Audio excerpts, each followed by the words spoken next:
میں امجد اقبال میٹرو سین پاکستان کے ساتھ اس وقت موجود ہوں کراچی پریس کلب کے باہر. آئے چلتے ہیں جماعت اسلامی کے مظاہرے پہ اور لوگوں سے بھی بات کرتے ہیں. اسلامی یوتھ کراچی محترم اسماعیل بلوچ بھائی secretary general Jamaat Islami youth Karachi, دیگر ذمہ داران اور یوتھ کے غیور صاحب ایمان دوستوں اور بھائیوں، یہ بات تو پوری دنیا کے سامنے بے نقاب ہو چکی ہے کہ سویڈن میں ترکی کے سفارت خانے کے سامنے سویڈن کی حکومت کی اجازت سے، سرکار کی اجازت سے ایک ملعون نے وہاں پر قرآن کریم کو نظر آتش کیا، اور اس کے بعد اسی قسم کے واقعے کی اطلاع نیدرلینڈ میں رونما ہونے کی ہم تک پہنچی، اور مسلسل اس قسم کے واقعات وقتاً فوقتاً یورپی دنیا سے ہمارے سامنے آتے ہیں.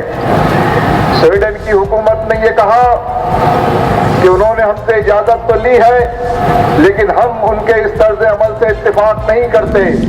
بے شک آپ دیکھتے ہیں کہ ہر 2-3 سال بعد یہ عالم کفر عالم اسلام کا پیمانہ ایمان جانچنے کے لیے اس طرح کی حرکتیں کرتا ہے، لیکن الحمدللہ عالم اسلام کے جو نوجوان ہیں، جو یوتھ ہے اور جو عوام ہے، وہ جاگتی ہے، آپ صلی اللہ علیہ وسلم کی محبت میں نکلتی ہے، حرمت قرآن کے لیے نکلتی ہے، اور انشاءاللہ اس بار بھی یہ امت اور یہ جو یوتھ ہے ان کو مایوس نہیں کرے گی.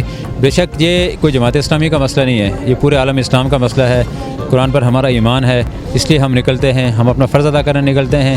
یہ ہم کسی پر احسان نہیں کریں، اور حکمران جہاں تک موجود ہیں وہ مذمت سے آگے بھی بڑھ کر کچھ کریں. صرف OIC کے اندر اجلاس بلانے سے، وہاں قرارداد پیش کرنے سے، قرارداد پاس کرنے سے کچھ نہیں ہوگا. عملاً ان کا بائیک آؤٹ کیا جائے، ان کو اسی لہجے میں جواب دیا جائے تاکہ آئندہ ان کی جسارت نہ ہو. عمدہ میں پکائیں اور جی بھر کے کھائیں.